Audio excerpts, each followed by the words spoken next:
말씀을 전하도록 하겠습니다. 말씀 제목대로 이 시간 하나님께서 부족한 저와 우리 모두를 이끌어 주시기를 원합니다.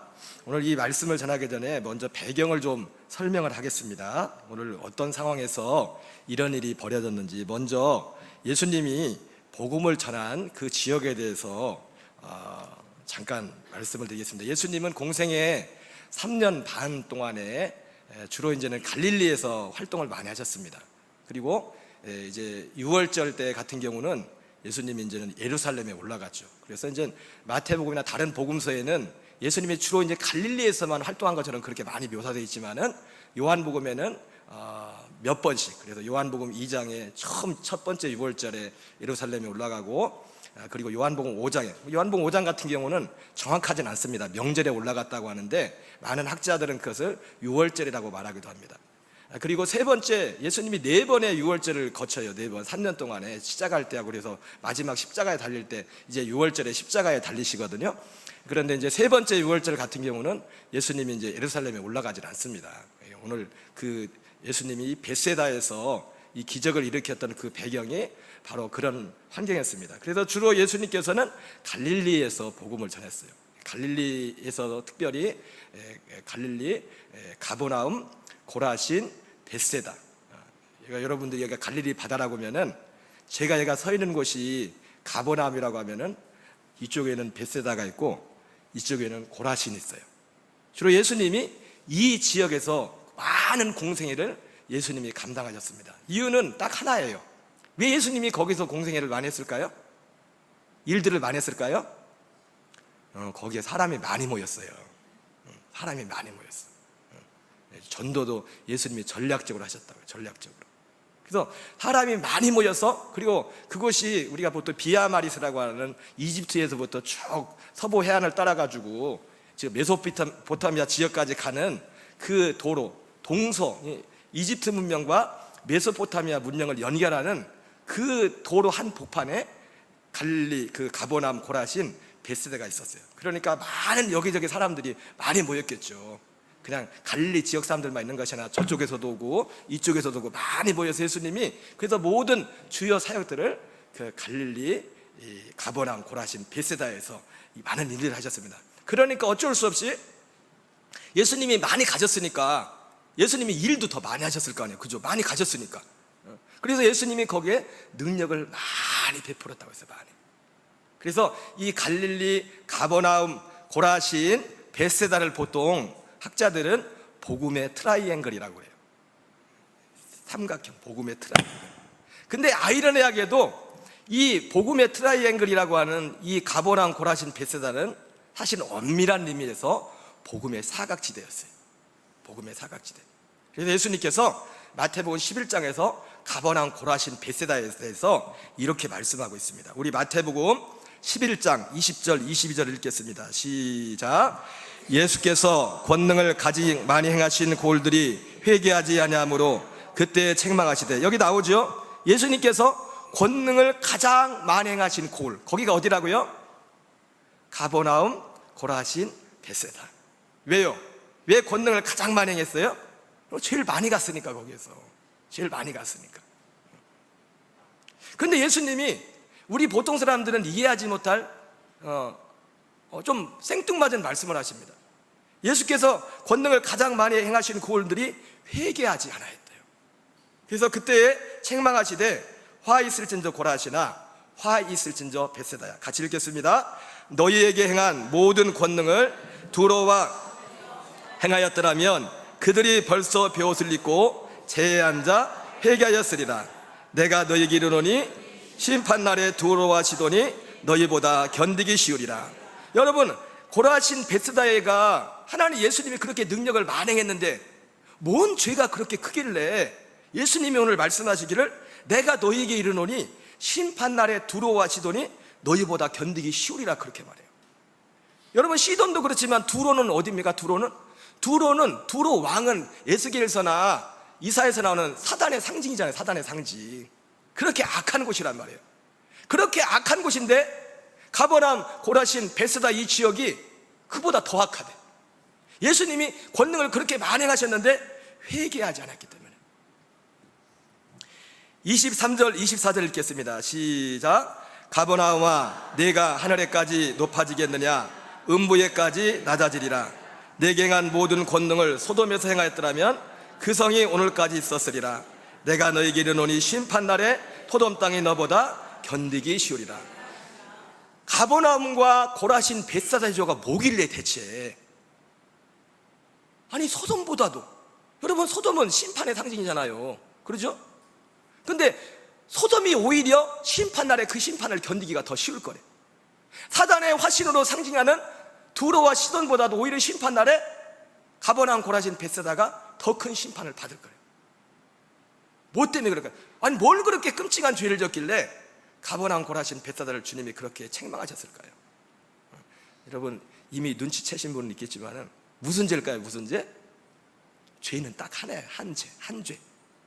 요한복음 16장 8절 9절에 성령이 오시면 죄에 대하여 심판에 대하여 세상을 책망하시리니 죄의 대람은 그들이 나를 믿지 아니함이라.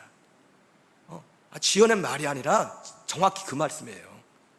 이 가버나움 고라신 벳사다가 그들의 죄가 뭐냐면 예수님이 오신 목적이 사실 오늘 제목하고도 관련이 있어요. 주님이 하나님 아버지가 이끄시는 그 복이 사실은 한 복이죠. 아브라함이 약속했던 그 복이에요. 그런데 이들에게 많은 능력을 주님이 행했지만 능력을 체험했지만 이들은 여기에 대해서 관심이 없었어요. 참 오늘날 많은 분들이 여기에 속고 있습니다. 자기가 신앙생활하면서 응답을 좀 많이 받고 뭔 체험을 하고 그러면 자기는 하나님이 정말 사랑하고 그리고 자기는 천국에 갈 것이고 하나님 아버지고 그런 생각들을 합니다. 아니에요.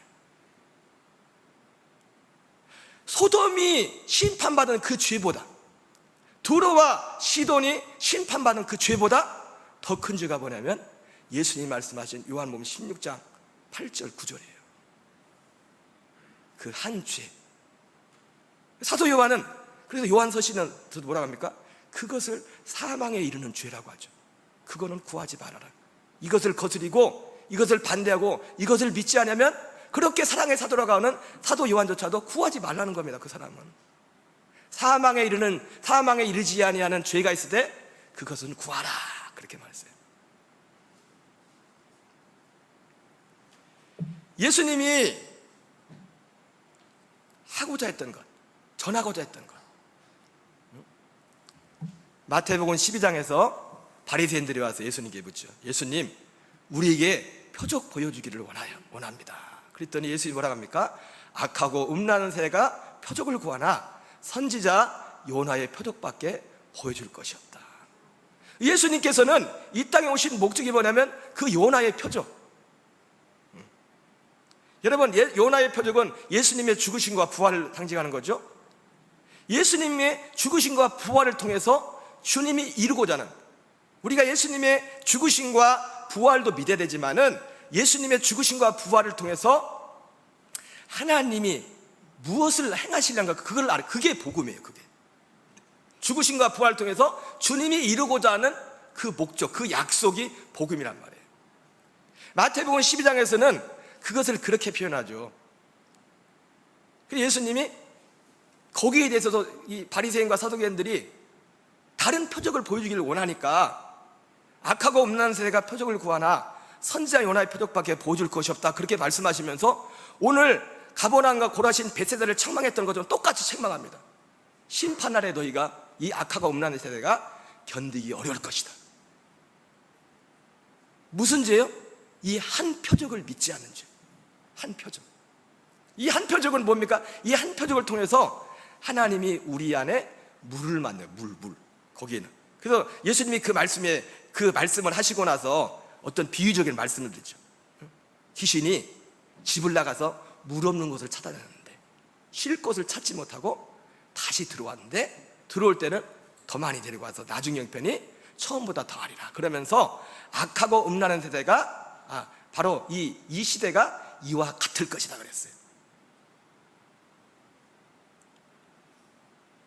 여러분 우리 안에 물을 만드는 약속. 여러분 물은 뭐죠? 물은 성경에 두 가지로 나와요. 하나는 세례라고 나오고 하나는 성령, 생명을 말합니다. 생명. 여러분, 아무리 별걸 체험하고 능력을 체험하고 뭐 할지라도 이 한 표적에 대한 믿음이 없으면 죄를 이길 수 없고 사망을 이길 수 없고 어둠을 절대로 이길 수 없습니다. 그 악하고 음란한 세대와 같이 예수님 말씀한 것처럼 나중 형편이 처음보다 더할 것이다 말씀했어요. 그래서 우리에게는 반드시, 우리에게는 어떤 믿음이 있어야 됩니까? 우리 안에 물을 만드는 믿음이 있어야 돼요. 마귀가 물이 있는 곳에 못 갑니다. 아까 말씀드린 것처럼 물은 두 가지죠. 하나는 세례, 죽은 것. 마귀가 갔다가 얘 죽었네? 얘가 죽었네? 건드리려다가 주님과 함께 죽은 자. 그리고 그 위에 그리스도의 생명과 연합한 생명으로 거듭난. 왜 거기는 마귀가 들어갈 수 없거든요. 마귀가. 아들의 영 안에는 누구만 삽니까? 성부와 성자와 성령과 아들만 살잖아요. 거기 어떻게 들어가요, 귀신이? 그래서 오늘 예수님께서 이 가버나움이라는 곳이 예수님이 그렇게 모든 주 무대였고, 그래서 그렇기 때문에 어떤 데보다 가장 많은 권능을 행하셨어요. 권능. 여러분, 우리도 능력을 기도하긴 기도해야 됩니다. 왜? 표적이 따라야. 이민준 목사님은 능력이 많이 나타나지만 표적이 따라야 그 표적을 통해서 복음의 말씀을 더 확실히 증거한댔잖아요. 그죠? 그래서 우리가 또 안 돼도 믿음이 좀 없어도 가서 대놓고 기도하세요. 계속 하다 보면 된다고. 또 10번 중에서 한 번은 또 된다고요.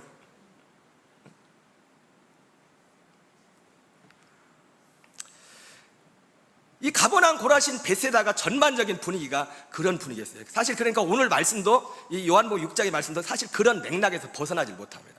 그런 맥락에서.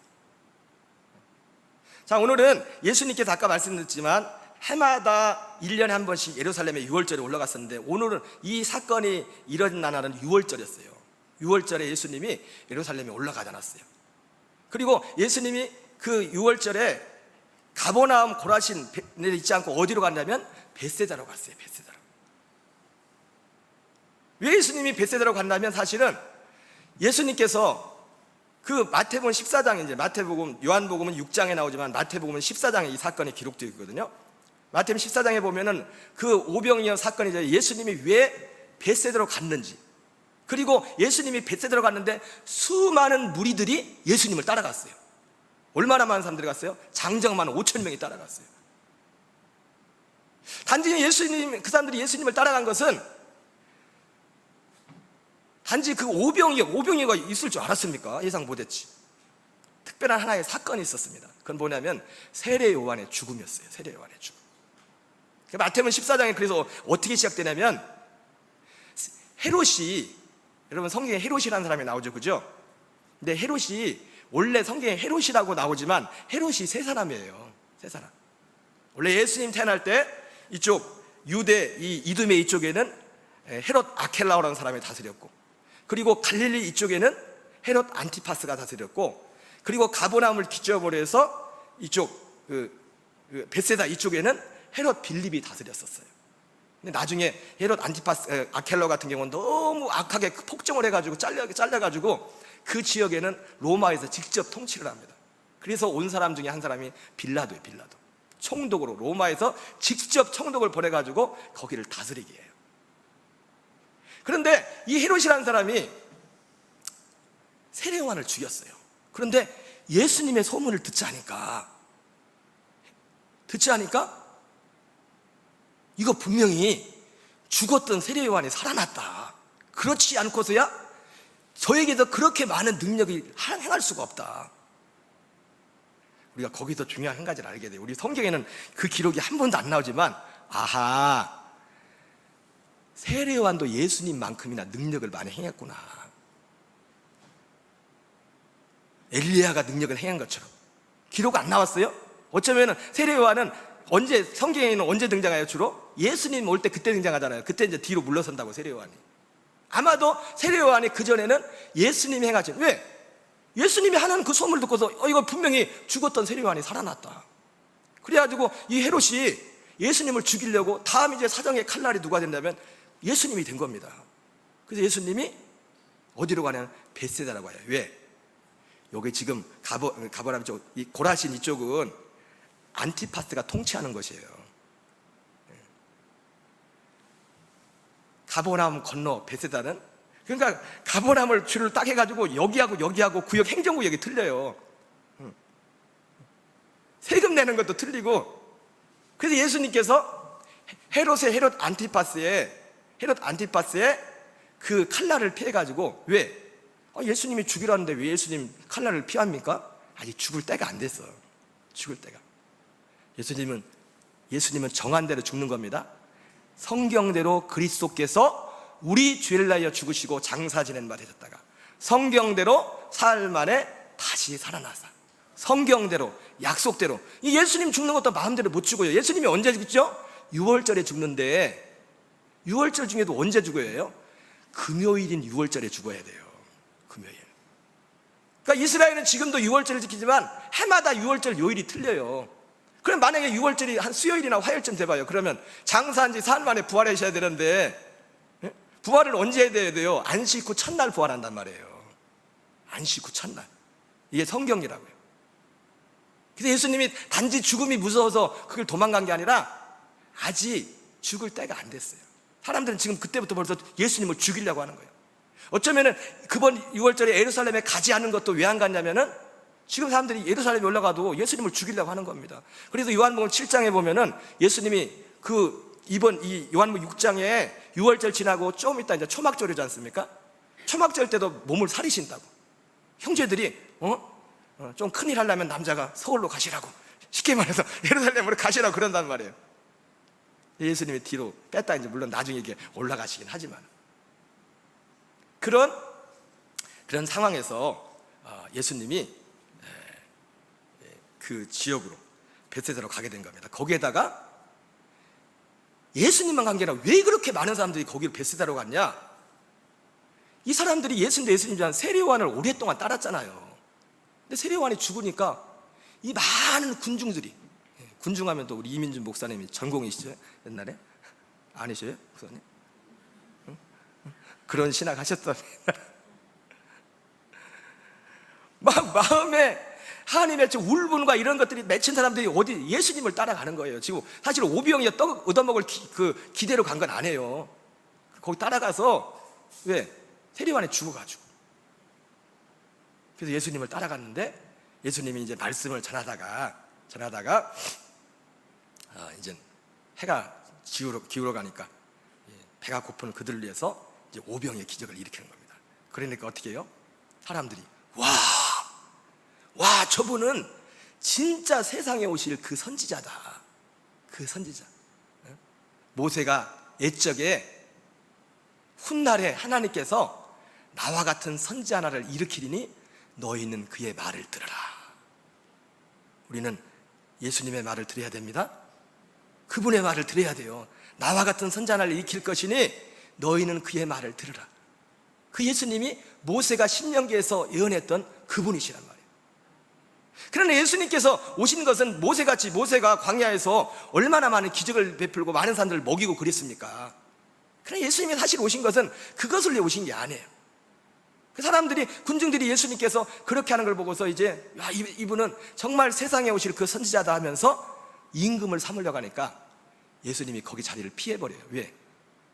예수님은 부담돼. 난 그것 때문에 온 게 아닌데 부담된다고. 예수님, 내가 예수님이 어디를 가든지 예수님 쫓아갈게요. 그러니까 우리 같으면 기뻐할 걸 그러냐? 내가 기쁘다 그럴 텐데 예수님이 기뻐하지 않았어요. 왜? 딴 마음이거든. 딴 생각이 있어서. 지금 예수님 따르는 목적이 딴 생각이야. 딴 생각. 그래서 예수님이 그 자리를 피해가지고 이제 바다를 건너가지고 가버나움 회당으로 간 겁니다. 가버나움 회당에 가셨어요. 그 가버나움 회당에 또 열심히 사면 열심히 또 특심해요. 옛날에 기도는 보따리 싸고 막 다니던 것처럼 보따리 싸가지고 사람들이 다 예수님을 찾아가지고 가버나움 회당으로 모이는 겁니다. 거기에 모인 사람들이, 저도 그 가버나움 회당을 가봤는데 세난교회보다 좀 클라나? 비슷하나? 그렇게 많이 들어가지는 못해요. 회당에. 거기에 이 무리들 4종류의 사람들이 그 가버나움 회당에 들어가게 됩니다.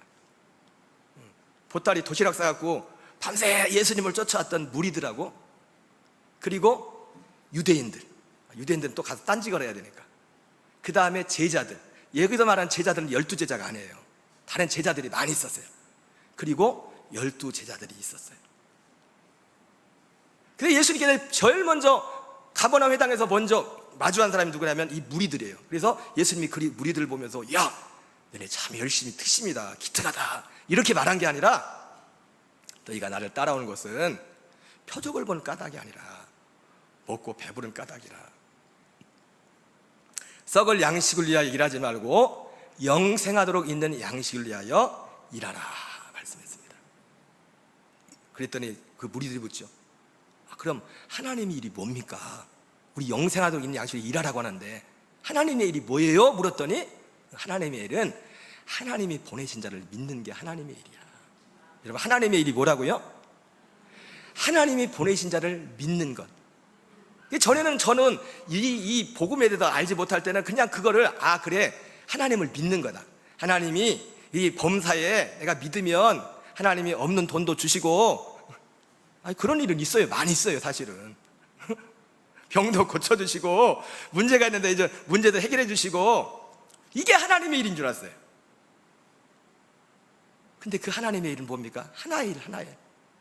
아까 서두에 말했던 것처럼 한 표적을 통해서 우리 안에 물을, 생명을 만드는, 그것이 하나님의 일. 하나님이 보내신 예수님이 오신 목적이 뭐냐면 이 일을 하기 위해서 예수님이 오신 거예요. 그러면서 나는 하늘에서 내려온 떡이니 나를 먹는 자는 생명을 얻으리라. 그랬더니 유대인들이 옆에서 궁시렁궁시렁하는 겁니다. 아니, 우리가 아는데 당신이 아버지가 누구고 형제가 누군지 아는데 뭔 이상한 점심 안 드셨어요? 그러면서 그렇게 말하는 거예요. 계속 유대인들이 딴지를 겁니다. 예수님은 거기다 그냥 뭐 대꾸도 안 하고 그냥 그렇게 말합니다. 누구든지 아버지께서 내게로 이끌지 않으면 아무도 내게로 올 수가 없다. 내게 오는 자는 그의 영생의 마지막 날에 내가 그를 다시 살릴 것이다. 표현은 좀 다르지만 계속해서 예수님이 이런 말씀을 하십니다. 그리고 내 살을 먹고 내 피를 마시는 자는 생명을 얻고 마지막 날에 내가 다시 살리리라. 사실은 표현은 다르지만 하나의 말씀을 예수님이 계속 말씀하신 겁니다. 그래서 처음에는 무리들과 예수님이 맞이했고, 두 번째는 유대인들과. 가만히 듣고 있던 제자들이 이제 마지막 하는 게 뭐냐면 12제자 말 아닙니다. 어렵도다. 뭐라고요? 어려워요 진짜. 이 복음이 쉬운 게 아니에요. 어렵도다. 어려운 이유가 여러 가지가 있겠지만 사실은 가장 큰 이유는 마음이 없기 때문에 그래요. 그 생명에 대한 마음이 없기 때문에. 참, 우리에게 제가 아까 식사하면서도 그런 말씀을 드렸는데, 사람이 상황이 굉장히 막 어려워지면 마음이 가난해질 수 있지 않습니까? 천하의 악한 왕이라는 아합도 하나님이 그를 징계한다니까. 아합이 사실은 사람이 괜찮은 사람이에요. 굉장히 착한 사람이에요. 이 착한 사람들이 문제야. 왜냐하면 이 사람이 이렇게 하면 이렇게 하고 이 사람이 이렇게 해도 좋고, 아합이 그런 스타일이라니까요. 그래가지고 하나님이 선지자를 통해서 너 그냥 안 놔둘 거야 그러니까 완전히 막 기가 죽어가지고 음식도 먹지 않고 막 왔다 갔다 하면서 막 그러고 있는 겁니다. 그 하나님이 그 아합을 용서해 준단 말이야. 아합을. 여러분, 사람이 환경이 어려워지면 참 가난해질 수 있어요, 마음이. 근데 그거는 화장실을 갈 때하고 나올 때하고 달라. 그 마음은, 진짜 가난한 마음은 뭐냐면 이 생명을 사모하는 겁니다. 사실은요, 로마서 8장에도 말하지만 육신의 생각은 하나님의 뜻에 복종할 수 없고 하나님을 기쁘시게 할 수 없다는 것처럼, 이건 사실 우리가 이 복음을, 이 생명을 사모한다는 것은 기적 중에 기적이에요. 기적 중에. 그래서 그때부터 제자들, 있던 사람들 다 떠나가 버려요. 그러니까 이 현장에서도 보면 오늘 실제 아버지께서 이끄시는 복이 있는데 그 복을, 적어도 그 시점을 할 땐 그 복에 해당되는 사람이 아무도 없었어. 그런데 사실은 도친 개친했어요. 거기 있던 사람들, 사실 믿음으로 치면 솔직한 말이지만은 그 무리들이나 유대인들이나 딴지거는 유대인들이나 제자들이나 12제자나 사실 피장파장이야. 모르기는 사실. 근데도 12제자는 말을 잘해. 베드로가, 대표 베드로가, 니들도 갈 거요? 충청도 사투리가 나왔습니다. 니들도 갈 거요? 그러니까 베드로가 뭐라고 합니까? 주여, 영생의 말씀이 주께 있음에 내가 네게로 가오리까. 참 마음이 제가 안타까운 중에 하나가 뭐냐면, 제가 이 복음을, 어설프지만 이 복음을 전하면서 제일 처음 했던 말이 그거예요. 자리만 지키고 있으라, 떠나지만 말고. 근데 떠난 사람들이 몇 명? 몰라도 되니까 일단 자리를 지키세요. 하나님은 결국 자리를 지키는 사람을 써주신다니까. 그래서 12제자에게 복음을 맡긴다고. 12제자만 남았다고요. 거기에 다 나가고. 아멘이십니까? 이게 이따 마지막에 했어야 되는데 벌써 얘기했네. 우리 목사님 특기야. 벌써 결론을 먼저 말해놓고 그죠? 결론을 먼저 말해놓고 그냥 말씀할 텐데 또 꼭 말을 해요. 내가 결론을 먼저 말한다고.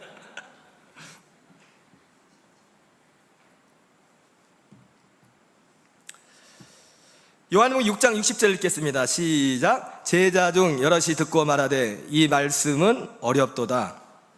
누가 들을 수 있느냐 한데. 6장 67절도 읽겠습니다. 시작. 그때부터 그의 제자 중에서 많은 사람이 떠나가고 다시 그와 함께 다니지 아니하더라. 다 떠나가고. 그리고 이제 12제자만 남은 거예요. 그래서 너희도 갈 거니? 예수님 아니요. 어쨌든 우리 베드로 형님이 말은 잘해. 그래, 여러분 말을 잘 하셔야 됩니다. 말을 잘해야 돼. 말을. 하나님은 말한 대로 하시. 말한 대로. 그리고 말이 온 몸을 굴레시키면 됐어요. 말이. 기분이 막 나쁘다가도 믿음의 말하면 기분이 좋아지고, 근데 기분이 좋다가도 이상한 말하면 기분이 이상해져 버려. 이 말이 얼마나 능력이 있는지.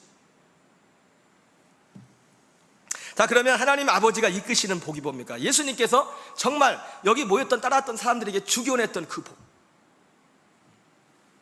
요한복음 6장 41절 42절 읽겠습니다. 시작. 자기가 하늘에서 내려온 떡이라 하심으로 유대인들이 예수에 대하여 수군거려 이르되 이는 요셉의 아들 예수가 아니냐. 그 부모를 우리가 아는데 자기가 지금 어찌하여 하늘에서 내려왔다 하느냐. 그 다음 읽겠습니다. 예수께서 대답하여 이르시되 너희는 서로 수군거리지 말라. 나를 보내신 아버지께서 이끌지 아니하시면 아무도 내게 올 수 없으니 오는 그를 내가 마지막 날에 다시 살리리라. 예수님이 하나님 아버지께서 이끄시는 것은 뭐냐면 어디로 이끄냐면 하늘에서 내려온 떡이 되시는, 오늘 본문에 볼 때 하늘에서 내려온 떡이 되시는 예수 그리스도께로 인도한다고 말씀하고 있습니다. 아버지가 이끄는 복이, 아버지 이끄는 복이 이겁니다. 에베소 1장 3절에 나오는 하늘에 속한 신령한 복. 아브라함을 통해서 약속했던, 아브라함을 통해서 이방에게 복음이 전해지니 그런 말미암아 이방이 복을 받을 것이라. 여러분, 복음과 복의 차이가 뭐예요? 복음은 이 복에 대한 약속이 복음이에요. 그리고 복은요, 이 복음이 내게 이루어진 게 복이라고. 사실 결과적으로 오늘 이 본문에 하나님 아버지가 이끄시는 복도 사실 이 복이, 이 복 하나. 아버지께서 우리를 이 복 가운데로 이끄신다고요. 이 복 가운데로. 그러면 그 복이 무엇인가? 예수님께로 인도하는데 그럼 어떤 예수님께로 인도하는가? 요한복음 5장 43절 44절 읽겠습니다. 시작. 나는 요한복음 5장 43절 44절. 다른 거 나오나요? 나왔어요? 다른 파일 가지고 하시나? 그 다음에 요한복음 5장인데 요한복음 5장 43절 44절 떴나요? 파일을 안 바꾸셨나 보네.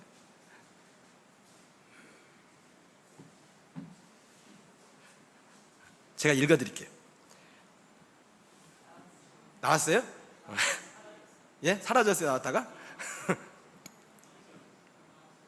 나왔어요? 자, 방송실이 고생이 많네요.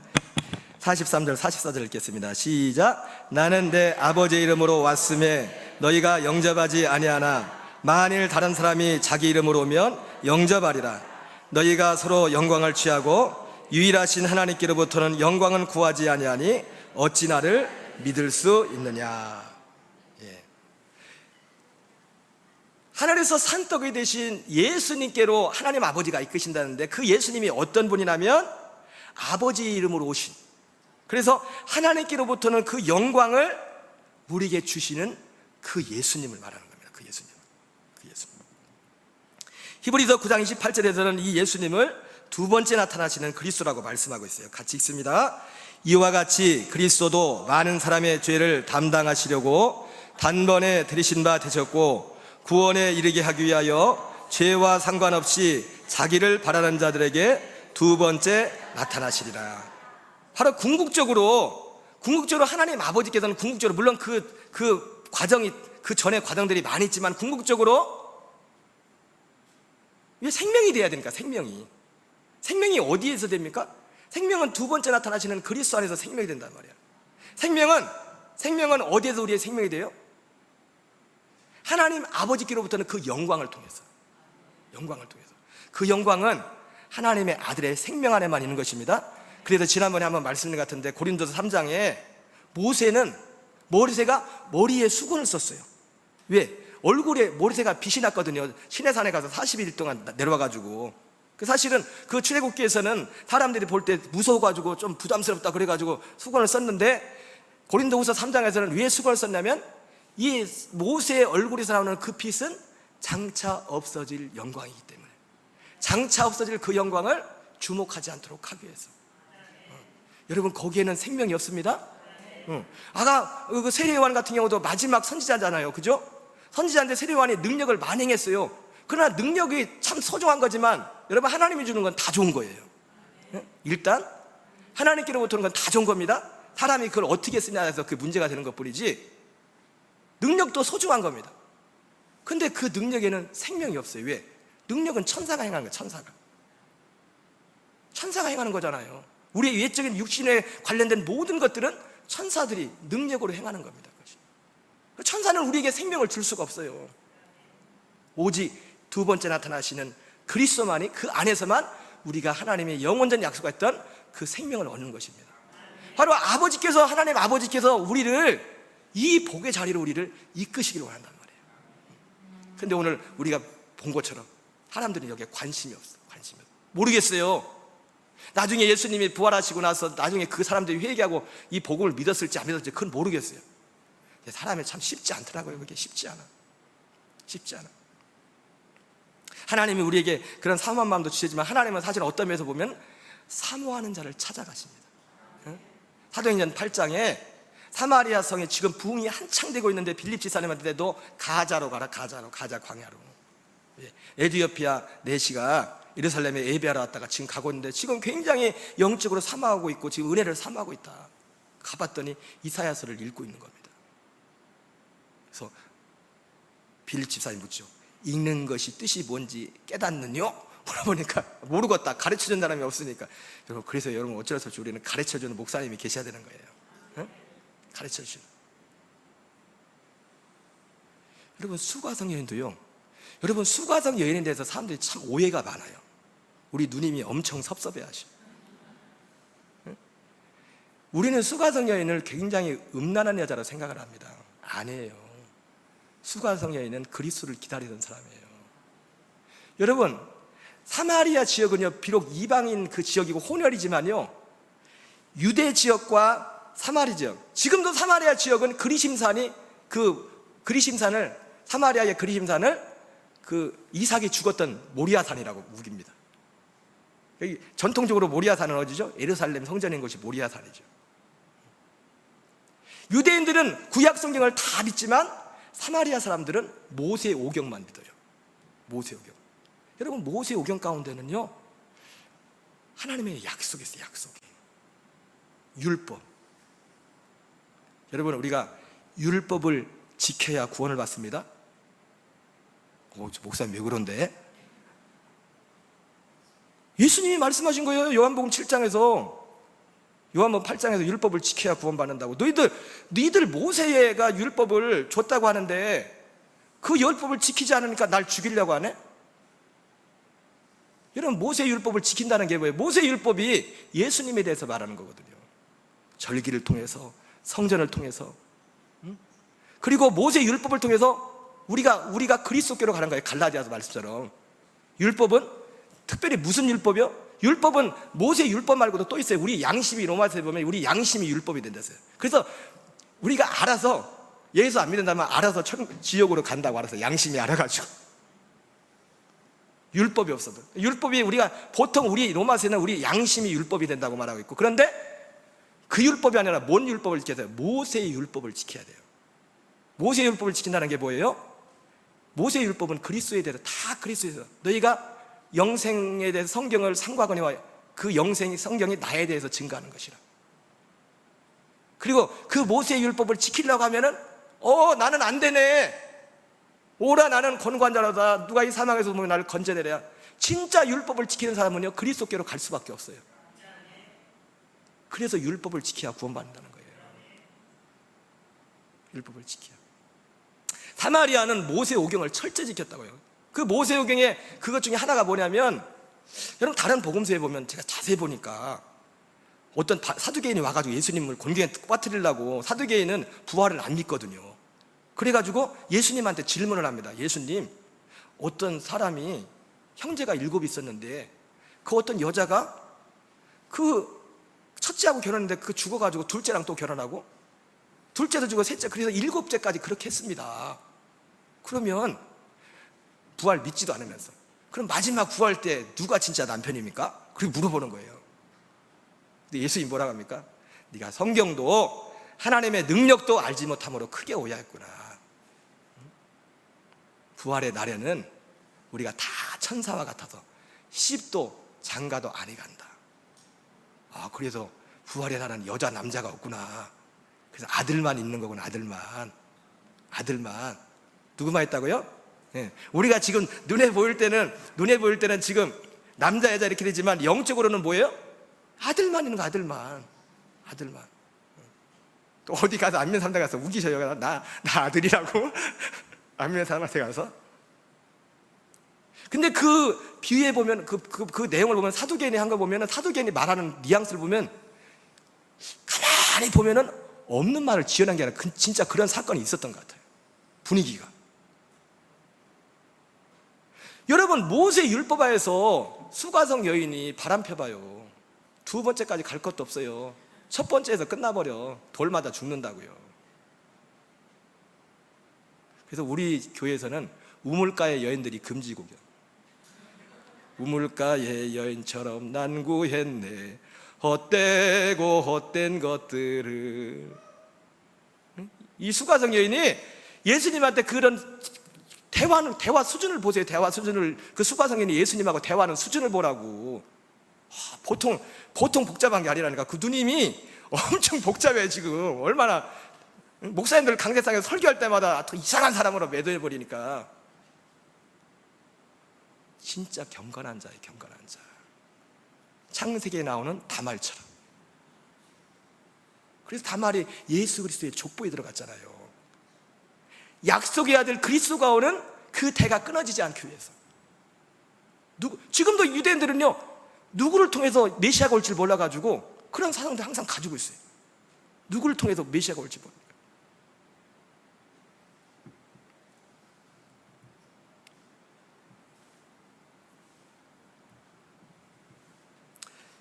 자, 요한복음 6장 62절 63절 읽겠습니다. 시작.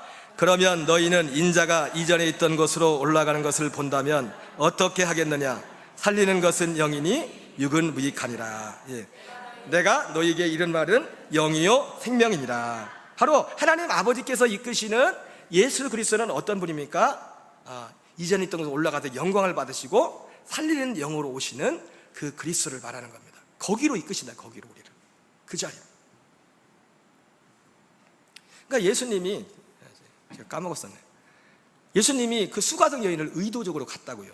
마치 빌립 집사님이 원래 그 윗지방 사람들은요, 갈릴리하고 이 유대하고 사마리아 지하고 사이가 안 좋아서 좀 불편해도 이렇게 삥 돌아서 왔다 갔다 한다고요. 수가성을 통과 안 해요, 이 사마리아를.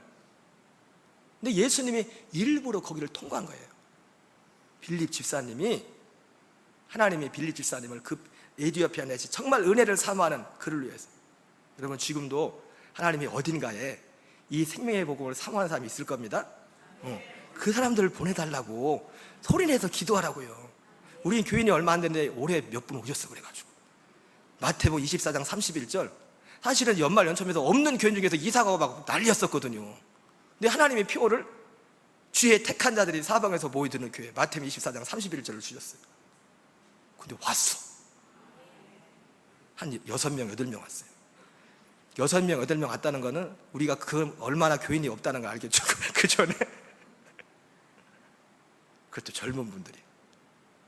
온 분들이 다 이 은혜를 사모하는 분들이에요. 근데 기본적으로. 어딘가에 수가성 예수님처럼, 빌립 집사님처럼 이 은혜를 사모하며 기다리는 사람이 있다고요. 아버지, 마태복음 24장 31절 말씀처럼 주의 천사들을 하늘 끝, 주의 천사를 보내서 하늘 이 끝에서, 물론 이건 재림하는 거죠. 저 끝에서 저 끝까지 사방에서 모아주세요. 소리내서 기도하시라고요. 기도해가지고 응답받으면 저 빵 하나 사줘야 돼. 기도해야 돼. 우리가 할 수 있는 가장 강력한 것은 사실 기도입니다. 기도보다 강력한 건 없어요. 기도하면 주님이 일하시잖아요. 주의 천사들이 일하잖아요. 왜? 아니 그 사람 모으는 것도 인도하는 것도 천사가 있고, 천사가 이끌었다고. 천사가.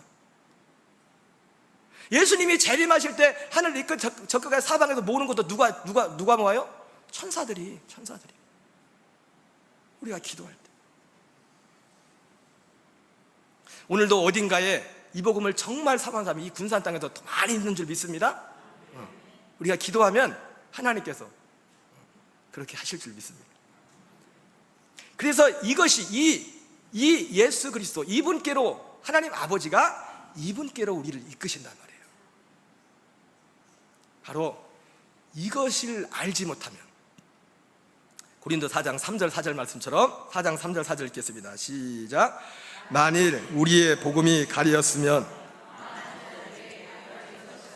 그 중에 이 세상의 신이 믿지 않은 자들의 마음을 혼미하게 하여 그리스도의 영광의 복음의 광채가 비치지 못하게 함이니 그리스도는 하나님의 형상이니라. 이것이 가리웠으면 망한 자라는 거예요. 이 복음이 가리면. 그러니까 우리는 이제 우리 마음속에, 어제도 그런 말씀했지만, 누구를 만났을 때 교회 다닌다고 안심할 게 아니에요. 열심히 한다고 안심할 게 아니에요. 이거를 모르면 망한다는데, 이 복음이 가렸으면 망한다는데, 거기에 대한 안타까운 마음이, 그리고 기도가 있어서 때를 따라서 이것을 전해야 된다고요.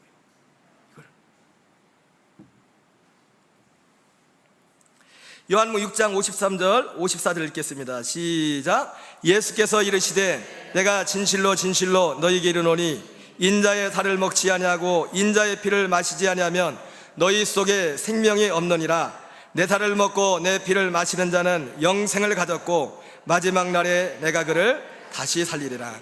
결국 하나님 아버지께서 우리를 이끄시는 복은 뭡니까? 방금 앞에서 말씀하신 이 그리스도께로 이끄셔서 우리에게 생명, 영생을 주신다는 겁니다.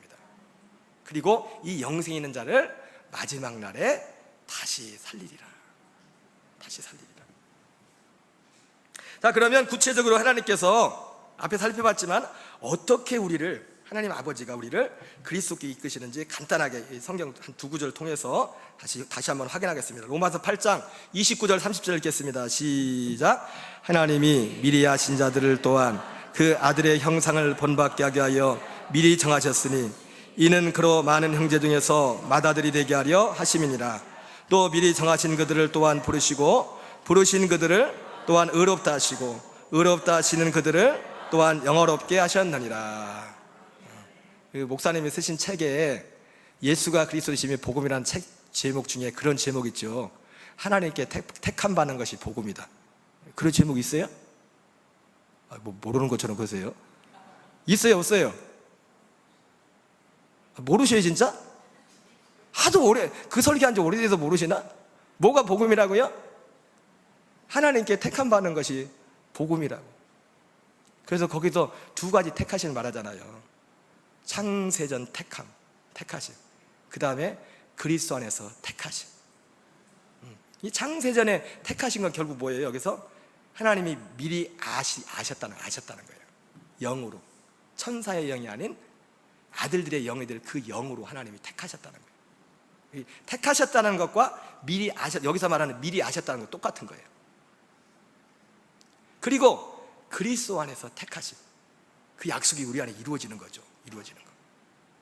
그래서 마태복음 22장 14절에 예수님이 그런 말씀하죠. 혼인잔치 비유를 통해서 뭐라고 말씀하죠? 마지막 결론이 청함을 받은 사람은 많지만 택함을 입은 자가 적다. 그 택함을 입은 것은 앞에서 말한 창세전 택함이 아니라 그리스도 안에서 택함을 받은 겁니다. 거기에 예복을 입었다. 예복을. 그 예복이 뭐예요?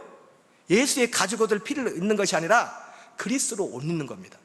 로마서 13장에 너희가 이 시기를 알거니와 자다가 깰 때가 벌써 되었으니 이는 이제 우리의 구원이 처음 믿을 때보다 가까웠습니다.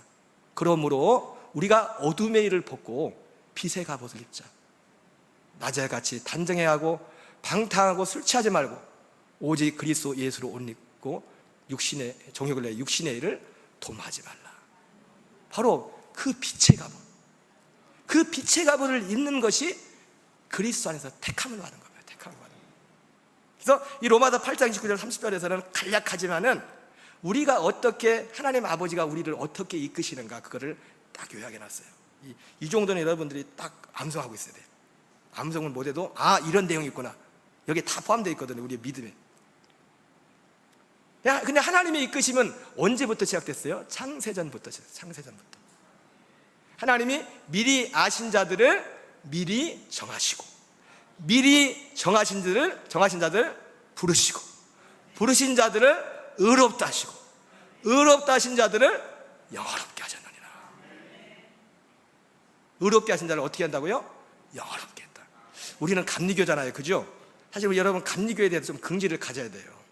다른 모르겠지만 존 웨슬레 목사님이 물론 이 생명복음에 대해서는 온전히 틀리지 않지만 그래도 그 오늘날 감리교 목사님들이 존 웨슬레 목사님 전했던 그 정도만 전해도 그분이 회심하고 나서 제일 먼저 전했던 설교가 믿음으로 말미암는 구원이었어요.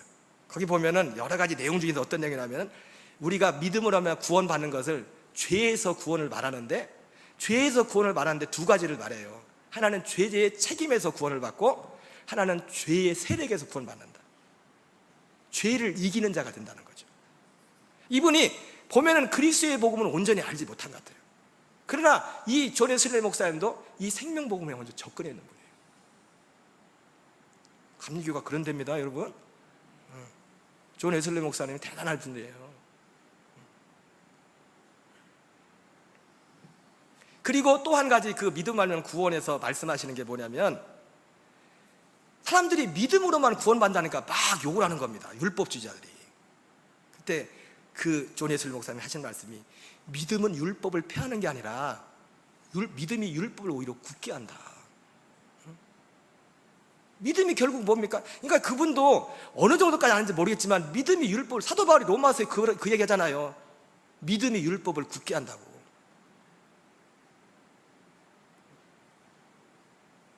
목사님이 한사랑 설교할 때 그런 말씀했잖아요.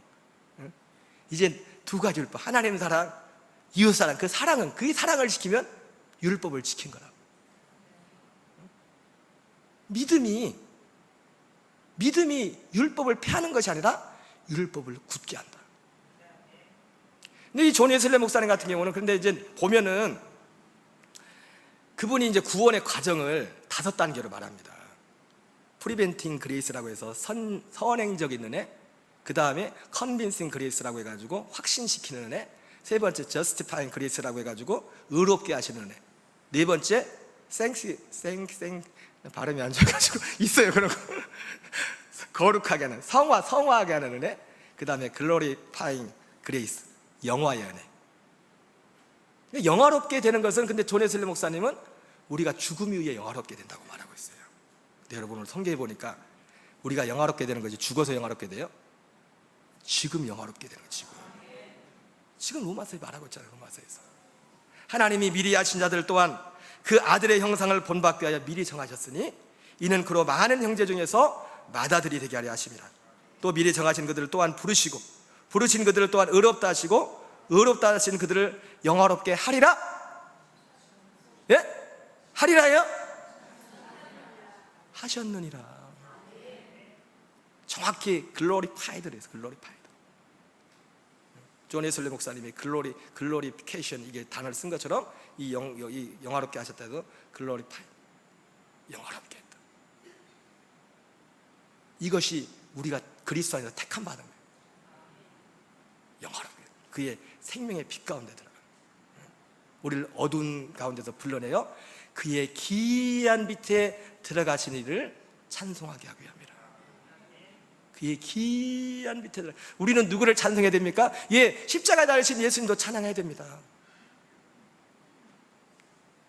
부활하시고 승천하시고 영광 받은 주님도 찬양해야 됩니다. 그러나 궁극적으로 우리는 누구를 찬양해야 돼요? 우리를 어두운 가운데서 불러내어 그의 기이한 빛에 들어가시니. 고린도서 1장 13절 14절은 우리를 흑암의 권세에서 건져내사 그의 사랑의 아들의 나라로 옮기셨으니 그 아들 안에서 우리가 속량 곧 죄의 사람을 얻었도다. 우리는 그 주님을 찬양하는 그 주님. 하나님은 바로 우리를 이 영화롭게 하는 이 자리까지 우리를 죽어서가 아니라 이 땅에 살아있을 때 우리를 거기로 이끄시기로 한단 말이에요. 그러니까 그런 면에서는 존 웨슬리 목사님이 이 성경으로 보면은 그걸, 왜냐면 이 어떤 생명에 대한 그런 부분에서 분명하지 못했어요. 그래가지고 의롭게 하는 것도 성화의 은혜도 이런 것들도 이런 부분들이 성경에서 어쨌든 여기 성경에는 성화의 부분이 안 나오잖아요, 그죠? 바로 영화로 가죠, 영화로. 그리스도 안에서 택함 받는 것, 그리스도 옷 입은 그거를 영화롭게 됐다 이렇게 말씀하고 있어요. 에베소서 1장 4절로 읽겠습니다. 시작. 고 창세전에 그리스도 안에서 우리를 택하사 우리로 사랑 안에서 그 앞에 거룩하고 흠이 없게 하시려고 그 기쁘신 뜻대로 우리를 애정하사 예수 그리스도로 말미암아 자기의 아들들이 되게 하셨으니. 이것이 미리 아신 자들을 미리 정한 것입니다. 이게 미리 아신 자를 미리 정한 거예요. 여기 그 기쁘신 대로 우리를 애정하사. 애정, 이게 미리 정한 거잖아요.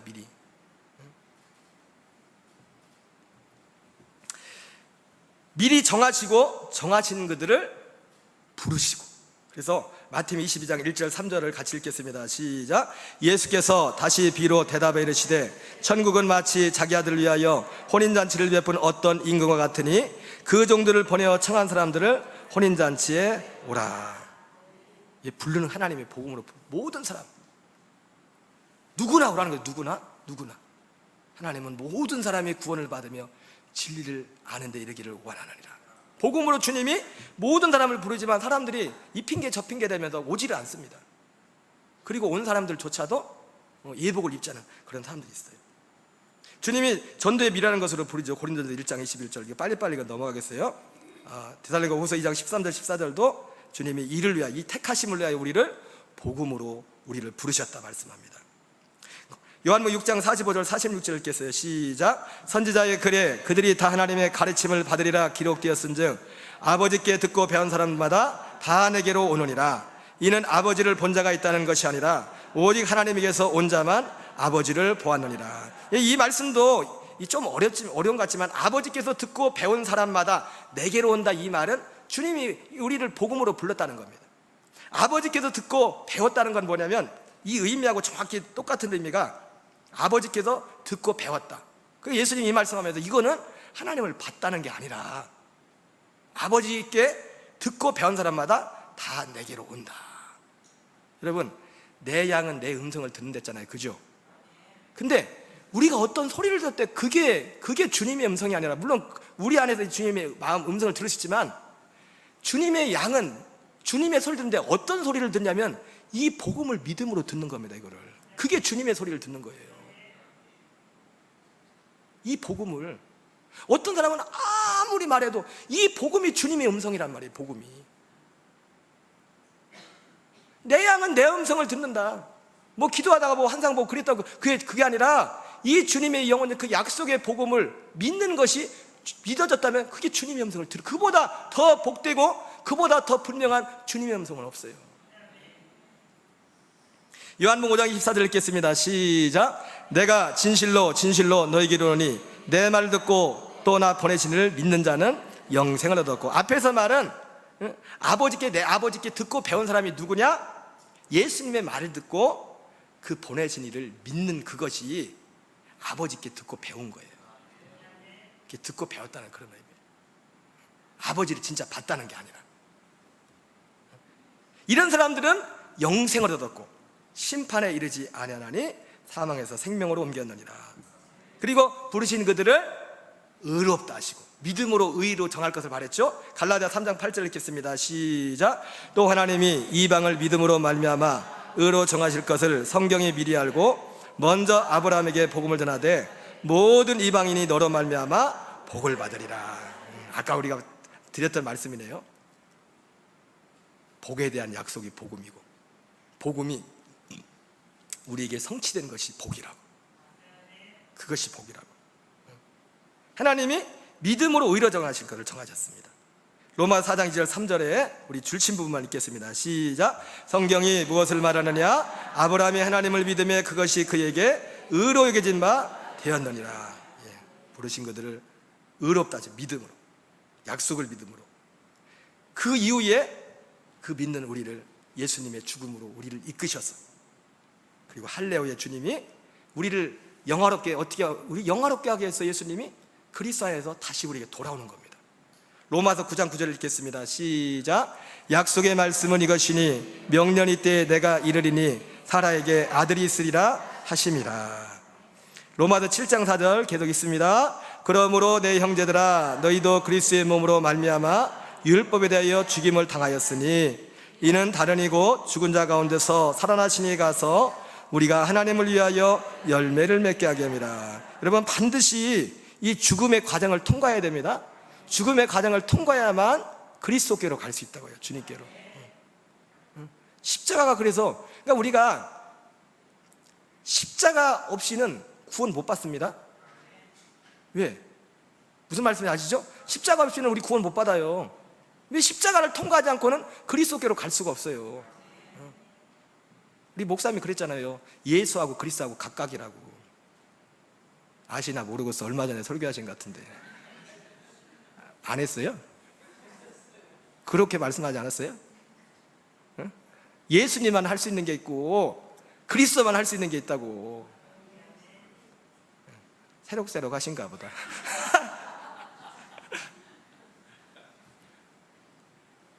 요한복음 14장 19절 20절 읽겠습니다. 시작. 조금 있으면 세상은 다시 나를 보지 못할 것이로되 너희는 나를 보리니 이는 내가 살아있고 너희도 살아있겠습니다. 그날에는 내가 아버지 안에 너희가 내 안에 내가 너희 안에 있는 것을 너희가 알리라. 계속 읽겠어요. 요한복음 17장 22절. 내게 주신 영광을 내가 그들에게 주었사오니 이는 우리가 하나가 된 것까지 그들도 하나가 되게 하려 함이니라. 바로 그 영광을 우리에게 주심으로 우리가 영화롭게 되는 겁니다. 그래서 로마서에서 8장 29절에도 영화롭게 되었다 그렇게 말하는 거예요. 영화롭게 되었다. 히브리서 2장 11절 읽겠습니다. 시작. 거룩하게 하시는 이와 거룩하게 함을 입은 자들이 한 근원에서 난지라. 그러므로 형제라 부르시기를 부끄러워하지 아니하시고. 여러분, 우리가 이 복을 받아야 될 줄 믿습니다. 근데 이 복을 아무나 받는 게 아니에요. 이 복의 주인공이 되려면 어떻게 해야 되느냐? 마태복음 11장 25절 26절 읽겠습니다. 시작. 그때에 예수께서 대답하여 이르시되 천지의 주제이신 아버지여 이것을 지혜롭고 슬긴 자들에게 숨기시고 어린아이들에게는 나타내심을 감사나이다. 옳소이다. 이렇게 되는 것이 아버지의 뜻이니이다. 이 복의 주인공이 되려면 우리가 어떻게 돼요? 하나님 볼 때 어린아이 같이 돼요. 어린아이 같이. 그때 예수께서 대답하여 이르시되 천지에 주신 아버지여 이것을 지혜롭고 슬긴 자들에게 나타내심을 감사하다. 어린아이들에게 뭘 나타내냐? 이것을 나타낸다. 이것이 뭐냐면 두 가지. 이것을 나타낸다. 첫째는 뭐냐면 그 앞에서 말한 이것을 어린아이들한테 나타냈어요. 아무리 능력을 많이 체험하고 아무리 기도응답을 많이 받고 할지라도 이 한 믿음이었으면 구원받지 못한다. 주님이 이것을 알게 해줬어요. 어린아이들에게. 그 앞에 걸 말하는 거예요. 지금 이 말씀이 그 앞에 걸 받아서 말씀하는 거라고. 아까 우리가 읽었잖아요. 가버나움 고라신 벳세다에서 주님이 심판에 대해서 말씀하면서 그리고 나서 거기에 바로 이어가지고 예수님이 이 말씀하는 겁니다.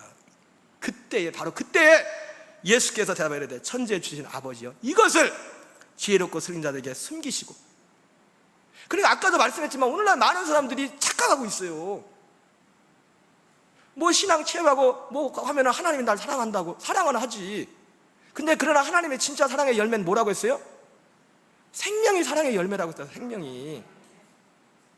예수님이 십자가로 사랑을 확증했댔잖아요. 그게 뭐예요? 생명을 주겠다고 십자가로 확증해 준 거란 말이에요. 내가 생명을 주겠다. 커피를 베어라. 이거는 약속의 표징이니 주님이 그렇게 약속하셨다고요. 약속. 그 사랑. 근데 많은 사람들이 너무나 이게 가려졌어요. 이것을 어린아이들에게는 주님이 나타나셨대. 그렇구나. 능력이 잘못된 것은 아니지만은, 표적이 잘못된 건 아니지만, 거기에는 하나님의 한 사랑은 없구나. 주님의 한 생명에 대한 약속은 없구나. 거기에는 내가 정말로 이 땅에서 천국 되어 하나님 나라 되어 사는 그 약속은 없구나. 그것을 어린아이들 같은 애들한테, 영적으로 하나님 볼 때 신앙적이죠. 어린아이들 같은 에게 나타나셨어요. 그리고 두 번째 뭘 나타냅니까? 11장 27절 읽겠습니다. 시작. 내 아버지께서 모든 것을 내게 주셨으니 아버지 외에는 아들을 아는 자가 없고 아들과 또 아들의 소원대로 계시를 받는 자에는 아버지를 아는 자가 없느니라. 이 어린아이들 같은 아들한테 결국 뭘 줘요? 아까 말한 그 첫 번째 그것을, 이런 체험이 나에게 구원 생명을 주지 못하는구나. 이것이 결코 내가 천국 갈 수 있는 보장이 못 되는구나. 그걸 알게 하고, 그리고 또 그 다음에 그 어린아이들에게는 아들의 소원대로 주시는 그 계시를 가르쳐준단 말이에요. 그게 뭐예요? 그게 복음이에요. 그래서 그 다음에 이어서 나오잖아요. 예수님이 이걸 이어서 바로 수고하고 무거운 짐 진 자들아 다 내게로 오라. 내가 너희를 쉬게 하리니 나는 마음이 온유하고 겸손하니 나의 멍에를 메고 내게 배우라. 이는 내 멍에는 쉽고 내 짐은 가벼움이라. 여러분, 우리가 주님과 함께 죽고 생명과 연합되면 우리는 가벼워집니다. 가벼워진단 말이에요. 자유한단 말이에요.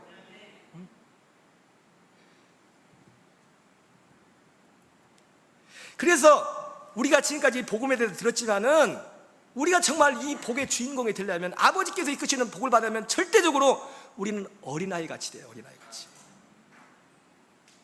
그래서 예수님도 어린아이 같지 않으면 천국에 못 들어간다잖아요. 하나님이 어린아이들에게만, 하나님 보실 때 영적으로 어린아이들 같은 아들에게만 이걸 보여준다잖아요. 이걸. 우리는 너무나 잘 알고 있는데, 알고 보면 쉽지, 어떻게 보면. 그 사실. 누군가에게는 너무 힘든 거예요. 이해가 안 되는 거예요. 뭔 말을 하는지 모르겠어요. 뭔 말을 하는지. 그럼 어린아이 같은 사람의 태도가 뭡니까? 사도행전 17장 11절 12절. 여러분, 우리는 아버지께서 이끄시는 복을 받아야 됩니다. 그러려면 어린아이 같이 돼야 되는데, 이 어린아이 같은 모습이 무엇인가? 사도행전 17장 11절 12절에 이 베레아 교인들을 통해서 잘 보여주고 있어요. 같이 읽겠습니다. 시작. 베레아에 있는 사람들은 데살로니가에 있는 사람들보다 더 너그러워서 간절한 마음으로 말씀을 받고, 이것이 그러한가 하여 날마다 성경을 삼아오므로 그 중에 믿는 사람이 많고 또 헬라의 귀부인과 남자가 적지 아니하나. 어린아이 같은 사람이 누구냐면 베레아 교인들처럼 간절한 마음으로 이 말씀을 받고, 이것이 그러한가야 날마다 성경을 상고하는. 제가 가끔씩 보는 어느 목사님 전하는 복음과는 좀 다르지만은, 그 복음을 전하는 어떤 단체의 어떤 목사님이 그런 말씀하더라고요. 가서 쌤이나 목사님들도 몇 년씩 거기 막 쫓아다니는 분들이 계셔요. 근데 가서는 은혜가 되는데 막상 와서 하라고 하면 못해. 뭘 말할지를 몰라. 뭘 말할지를. 그래서 이 목사님이 한 게 뭐냐면, 이거 듣는, 그냥 설교만 들어서 안 되겠구나. 그래가지고 하나하나 들으면서 적으면서 하나하나 이것을 내 것으로 만들어야 돼. 여러분, 우리가 아버지께서 이끄시는 그 복의 다리로 가려면 이 작업을 해야 돼. 이 작업. 여러분, 저도 부족하지만 이렇게 전할 수 있는 것이 제가 많이 들었습니다. 제가 목사님 말씀 들었지만 다른 분 것도, 물론 중심은 목사님 말씀이에요. 네, 목사님 말씀이 가장 온전하게 정립이 되어 있기 때문에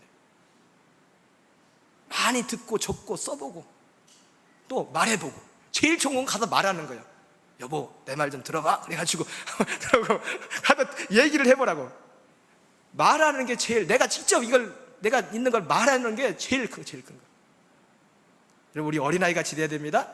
어린아이 같이 되려면 간절한 마음으로 말씀을 받고, 간절한 마음으로.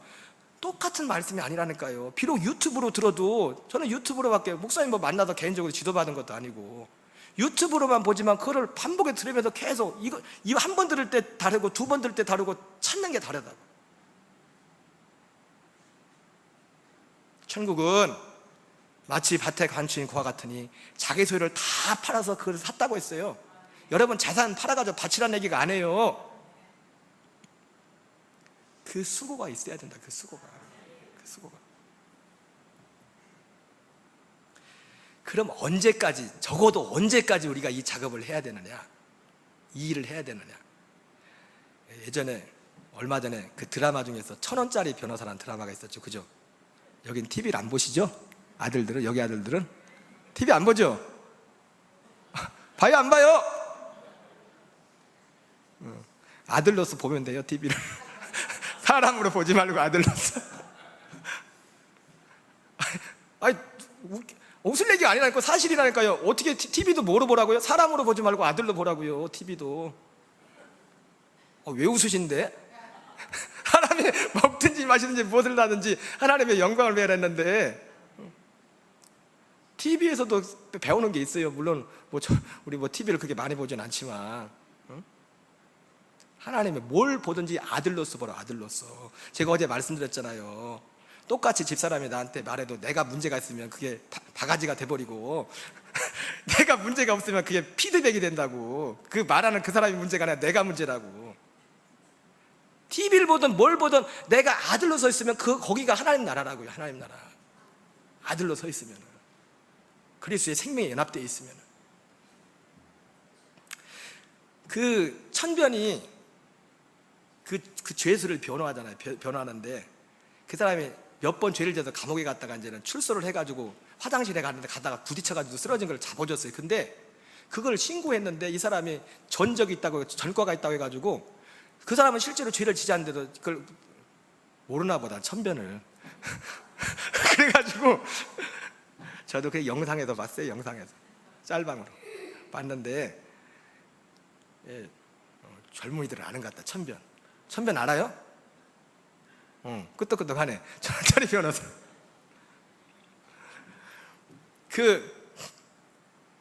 마지막에 이제 완전히 지게 생겼거든요. 꼼짝없이 감옥 가게 됐어요. 잘못한 것도 없는데. 근데 배심원들이 이렇게 있는데 이 1,000원짜리 변호사, 그 주인공이 와서 이 사람을 변론한단 말이에요.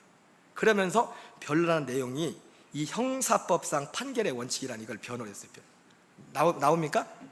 한번 읽어. 형사법상 판결의 원칙이 뭔지 같이 읽겠습니다. 시작. 우리 법은 합리적인 의심이 들지 않을 만큼 확실하게 유죄를 입증하라고 검사에게 요구합니다. 의심스러울 때는 피고인의 이익으로, 의심스러울 때는 피고인에게 유리하도록 판결하라. 이 원칙은 가장 중요한 순간에 가장 중요한 여러분을 지켜줄 것입니다.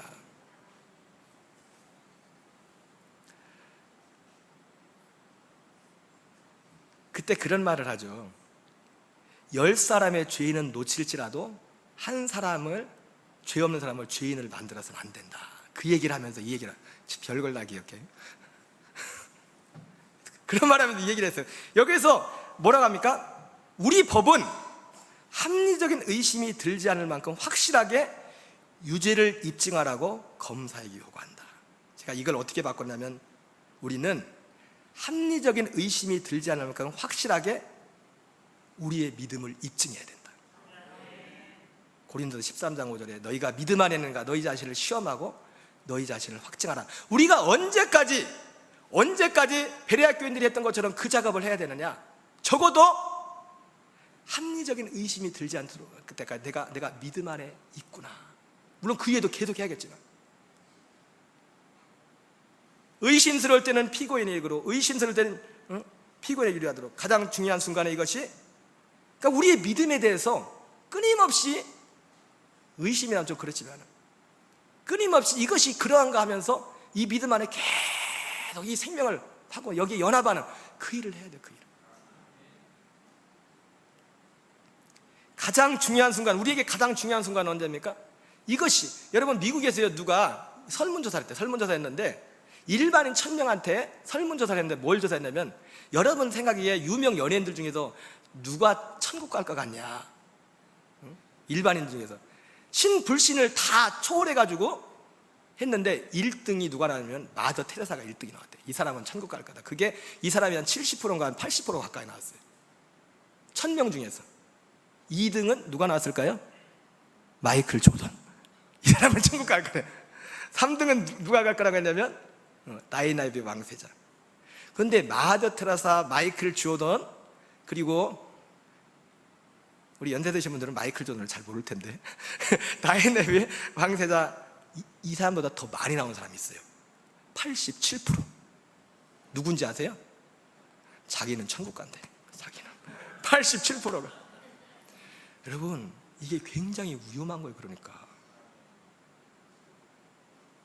그래서 우리가 정말 합리적인 의심이 들지 않을 만큼 내가 확실한 믿음에 서 있다는 그때까지, 물론 거기서도 끝나면 안 되죠. 적어도 베레아 학교인들처럼 이 작업을 해야 된다고요.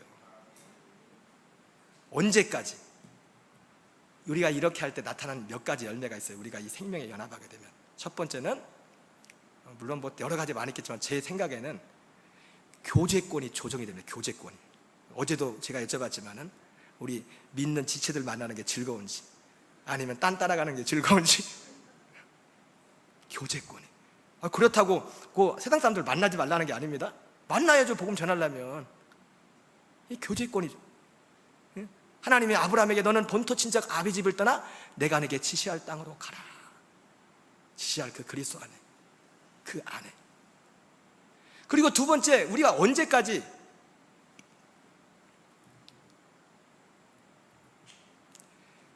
우리가 신령한 젖을 활발하게 먹기 시작할 때가, 이 생명의 말씀. 여러분 처음에는 먹어진다는 게 뭔지 몰라요. 말씀이 먹어진다. 여기 여러분들이 계시지만은 목사님 한 분 목사님한테 말씀을 듣지만은 저마다 받는 게 다 다를 거예요. 그리고 받는 은혜도 다르고 그 받는 그 믿음의 정도도 다르고. 언제까지? 생명의 양식. 제가 어제 잠깐 말씀드렸지만 제가 오래전에 그 주님의 생명을 간접적으로 그걸 경험하고 나서 확실하게 그걸 경험했거든요. 근데도 제가 그 이후의 삶이 그렇다고 별로 자랑할 삶이 못 됐어요. 굉장히 부끄러운 애들도 그렇고 그런 삶이 많았었어요. 여러분 어떤 이례적인, 우리의 이례적인 어떤 영적인 체험과 그 생명 체험이 우리의 여기서 살 수 있게 해주는 게 아니에요. 지속적으로 매일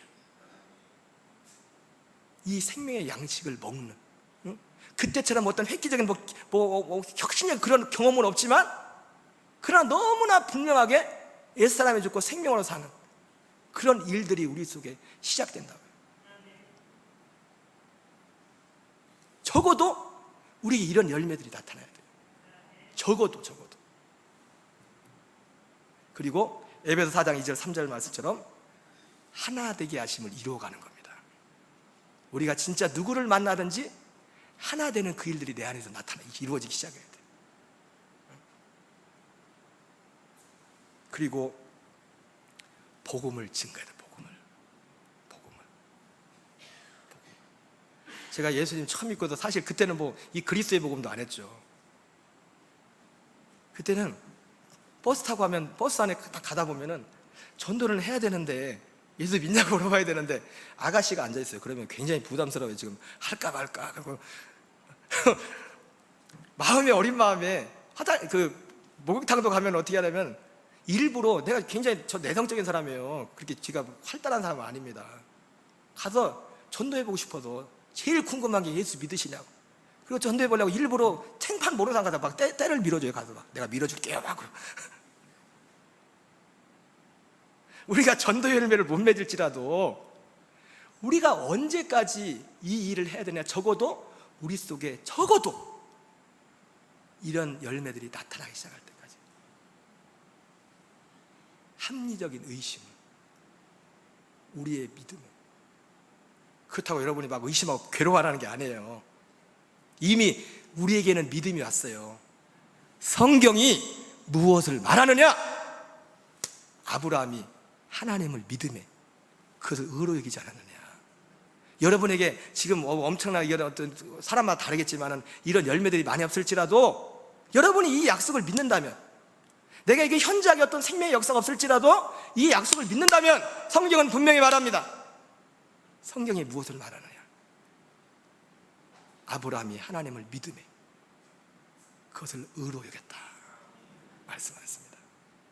여러분, 우리는 반드시 가버랑 고라신 베세다 그 사람들은 그렇게 주님이 능력을 많이 했는데도 이 믿음을 갖지 않아서, 이 한 표적을 믿지 않아서 주님이 소돔보다도 악하고 두로와 시돈보다도 악하고 그렇게 책망을 받았는데, 근데 우리는 이 복음을 알게 됐어요. 이게 얼마나 큰 기적인지 몰라요.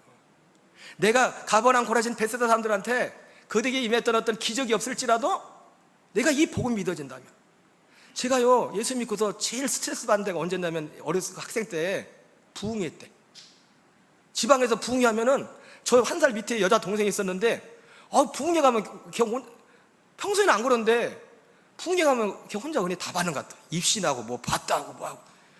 나는 아무리 해도 뭐 아무것도 안 보여. 별도 하나도 안 보여. 내가 얼마나 어린 마음에 나는 구원받지 못한 걸까? 나는 하나님이 나를 사랑하지 않는 걸까? 여러분, 하나님이 우리를 사랑하는 가장 큰 증거는 이 복음을 믿는 것이, 어제 말씀했잖아요. 하나님이 아들들을 향한 가장 큰 확증이 또 뭐랬어요? 십자가가 사람들을 향한 우리의 사랑의 확증이라면, 하나님이 아들들을 향한 사랑의 확증은 이 복음을 전하는 목사님을 우리에게 주신 것이 사랑의 확증이라 했잖아요. 이보다 큰 사랑의 확증이 없다고 했잖아요. 말씀을 마칩니다. 아까 말씀드린 것처럼, 아까 결론 말씀드렸잖아요. 우리가 이 복 안에 살려면 끝까지 그 자리를 떠나지 말고 붙어 있어요. 요한복음 6장 67절 68절 읽겠어요. 시작. 예수께서 6장 67절 68절 시작. 12제자에게 이르시되 너희도 가려느냐? 시몬 베드로가 대답하되 주여 영생의 말씀이 주께 있사오니 우리가 누구에게로 가오리까? 제가 분명히 말했거든요. 이 복음을 전하면서 제발 자리만 지키고 있어라. 아무것도 안 해도 되니까. 제발 말씀을 듣는 자리, 예배 자리를 떠나지 말아라. 여러분, 좀 더딜지라도 우리가 이 자리를 계속 지키고 있노라면 하나님 우리 모두를 그리스도 안에 이끄셔서 시간 차이는 있겠지만 아까 나타났던 그런 열매들이 우리에게 풍성하게 나타날 줄 믿습니다. 우리가 이 믿음 안에 다 승리하시는 저와 여러분 되시기 바랍니다.